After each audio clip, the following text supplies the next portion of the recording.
আজকে গোটা দুনিয়ার মধ্যে মুসলমানদের অবস্থা কি? আপনারা দেখেছেন কোন জায়গায় খ্রিস্টান আক্রান্ত হলে গোটা আমেরিকা, ইংল্যান্ড তাদের পাশে দাঁড়িয়ে যায়। যদি বৌদ্ধ আক্রমণ হয় সেখানে চীন তাদের পাশে দাঁড়িয়ে যায়। যদি ইহুদি আক্রান্ত হয় সেখানে আমেরিকা, ইংল্যান্ড সহ ইউরোপ কান্ট্রি তাদের পক্ষ অবলম্বন করে। যদি হিন্দু আক্রমণ হয় সেখানে ভারতের নেতৃবৃন্দ উপস্থিত হয়, তাদের প্রতিবাদ জানায়, তাদের পাশে দাঁড়ায়। কিন্তু গোটা দুনিয়া মুসলমান আক্রান্ত হয়।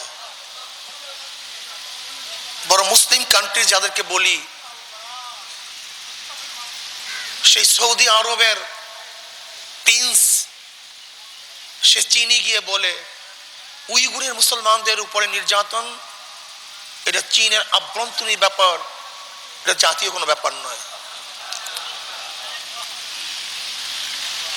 আজকে ফিলিস্তিনি মুসলমানদের অবস্থা দেখার মতো নয়। আজকে উইগুরে মুসলমানদের উপরে যে নির্যাতন চলছে যা ব্যাখ্যা করার মতো নয়। আজকে কাশ্মীরে মুসলমানদেরকে কুকুরের মতো হত্যা করা হচ্ছে।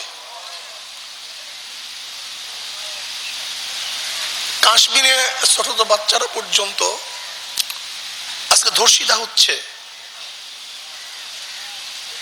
বাংলাদেশে মুসলমানদের বিরুদ্ধে সংসদে কথা চলছে। রাশেদ খান মেননের মতো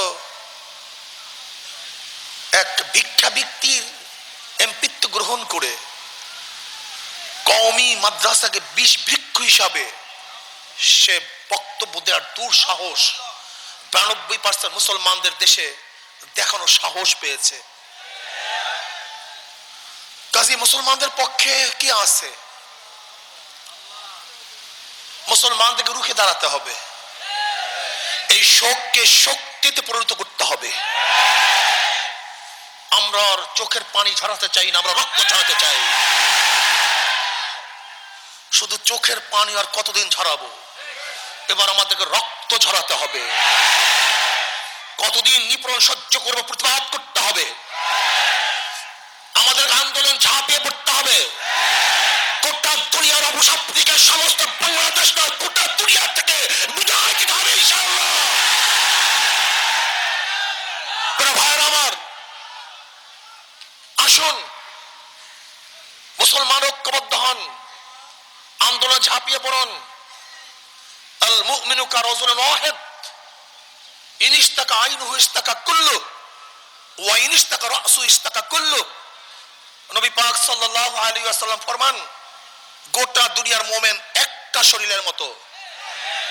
আজকে আমি মনে করি নিউজিল্যান্ডে মুসলমান মারা যায় নাই, মনে করতাম আমার নিজের সন্তান মারা গেছে, মনে করতাম আমার আপন ভাই মারা গেছে, মনে করতাম আমি নিজে শহীদ বরণ করেছি, আমি শাহাদাতের রক্ত আমার গায়ে লেগেছে।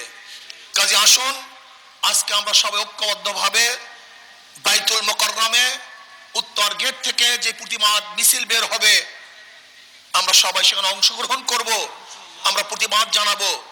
আর এই শ্রমিক আন্দোলনকে আল্লাহ পাক কবুল করে নেন। এই আন্দোলনের ভিত্তিতে শ্রমিকদের অধিকার প্রতিষ্ঠিত হোক এবং আমরা করেছিও বটে। বরিশাল যখন অটো রিক্সা বন্ধ করার হুঙ্কার এসেছিল আমরা তখন তাদের পাশে দাঁড়িয়েছি। আল্লাহ পাকের শুকর, সেখানে আমরা অটো রিক্সাওয়ালাদের জীবিকা নির্বাহের যে ব্যবস্থা সেটা করতে পেরেছি। আল্লাহর কাছে শুকরিয়া আদায় করছি। গাজীপুরেও অনেক শ্রমিকদের চাকরি চলে গেছে, আমাদের হারুন সাহেব সহ আমাদের কেন্দ্রীয় সভাপতি সাহেব সহ সেখানে আমরা কাজ করে তাদেরকে নতুন ভাবে চাকরি প্রদান করার ব্যবস্থা করেছি। যেখানেই যেখানে শ্রমিকদের উপরে যে নির্যাতন আসুক না কেন ইসলামিক শ্রমিক আন্দোলন তাদের পাশে দাঁড়াবে ইনশাআল্লাহ। আল্লাহ পাক আমাকেও আমাদের সবাইকে কবুল করে নেন।